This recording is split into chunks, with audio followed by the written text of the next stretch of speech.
राज्यसभा जम्मू कश्मीर। जैसे कि आपको पता है कि 1 जनवरी को जब पूरा भारत और विश्व जो है नए साल का स्वागत कर रहा था, खुशियां मना रहा था, उस समय जम्मू संभाग के डांगरी में मातम पसरा हुआ था। आतंकवादी जो है अपनी गोलियों से निर्दोषों का कत्ल कर रहे थे। एक बेवा माँ से उसके दोनों बच्चे छीन लिए गए।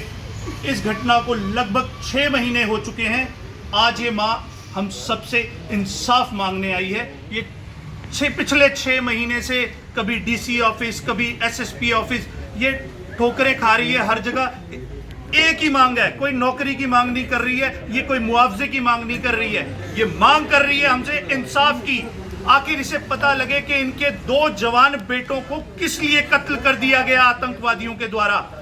आज इसका जवाब ना सरकार के पास है। ये जहां भी जा रही हैं, इन्हें वहां से जो कह दिया जाता है, ये डीसी ऑफिस जाती है तो इन्हें कहते हैं कि एसएसपी ऑफिस जाइए, एसएसपी ऑफिस जाती हैं तो कहते हैं एनआईए के पास जाइए। मैं सरकार से ये पूछना चाहता हूं कि ये माँ सिर्फ अपने बच्चों का इंसाफ मांग रही है, ये कोई सरकारी नौकरी नहीं मांग रही, ये कहते हैं सरकार से मुआवजे की मांग नहीं कर रही, ये सिर्फ इंसाफ मांग रही है। और दूसरा जो है, जिन परिवारों पर के सदस्य जो है शहीद हुए हैं, उनको सरकार ने हथियार नहीं दिए हैं। हथियार जो हैं कुछ चहेते लोगों को, राजनीतिक दलों के लोगों को दिए गए हैं, लेकिन जो डांगरी में जिन परिवारों पर ये जुल्म हुआ है, उनको हथियार मुहैया नहीं कराए गए। वो आज भी जो है बिना हथियारों के ही हैं। तो ये एक तरह से सरकार को इसका भी संज्ञान लेना चाहिए। और इस माँ को जो है इंसाफ है, आपके माध्यम से, मीडिया के माध्यम से हम अनुरोध करना चाहते हैं एलजी सरकार से, प्रधानमंत्री मोदी जी से, इन्हें जो है इंसाफ दिया जाए। ये माँ सिर्फ इंसाफ मांग रही है। पिछले 6 महीने से ये दिन रात मुझे फ़ोन करती है, एक ही सवाल होता है कि मेरे बच्चों का कत्ल आखिर किया क्यों। सरकार कहती है पाकिस्तान से आतंकवादी आए। मैं कहता हूं, मैं जम्मू से अगर सांबा जाता हूं तो मेरे को भी किसी गांव का एड्रेस ढूंढना हो तो मैं लोगों से पूछता हूं, वहां कोई होता है तभी जाता हूं। आप कहते हैं कि पाकिस्तान से आतंकवादी आए, डांगरी में इनके घर के पास आए, इनके आधार कार्ड चेक किए, बच्चों को कत्ल किया और वापस चले गए।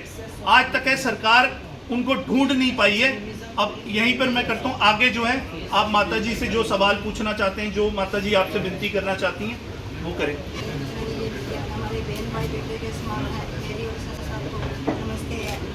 क्योंकि मेरे बच्चों को गए हुए अब 6 महीने हो गए हैं, पूरे 6 महीने से अभी तक मैं किसी भी किस्म की कोई भी सुनवाई नहीं दे रहे हैं कि वो जो आदमी मारने वाले थे कहाँ से आए, वो कहाँ आ गए हैं। बस यहाँ भी कोई मिलिटेंट मारा जाता है तो मुझे बुलाते हैं फ़ोन पे, आओ आप इस मेरी पहचान करो, कि आप पहचान कर पाती हो। बताओ, जिसने मुँह ढका हुआ था और पूरे फौजी कपड़े डाले हुए तो उसको मैं कैसे पहचान पाती। अगर उसका फेस ऐसे हो तो मैं पहचान लेती। फिर बार बार मुझे बुलाते, जहाँ पुंछ में मारे गए तो मुझे बुला रहे थे, कंडी में मारे गए मुझे बुला रहे थे, रिजौरी में जो मारा गया परसों तो फिर मुझे बुला रहे थे कि आपको इसकी पहचान करूँ। देखो, जब उसका मैंने फेस ही नहीं देखा तो मैं उसकी कैसे पहचान कर पाऊँगी।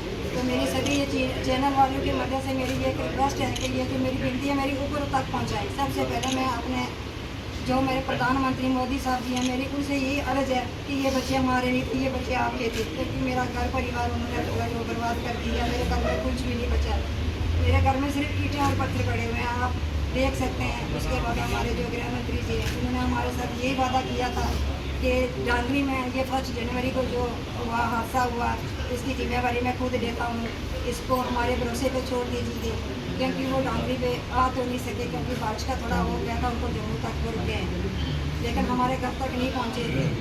समझो हमारे घर पहुँच ही गए, थोड़ा सा उनको बारिश का हो गया जिसकी वजह से कोई आ सके। लेकिन मैं उनके आगे यही विनती करती हूँ कि ये जो बच्चों का केस था, ये आपने अपने हैंड की जाते कि कोई बात नहीं, इसका जल्दी से जल्दी मैं कातिल पकड़ूँगा।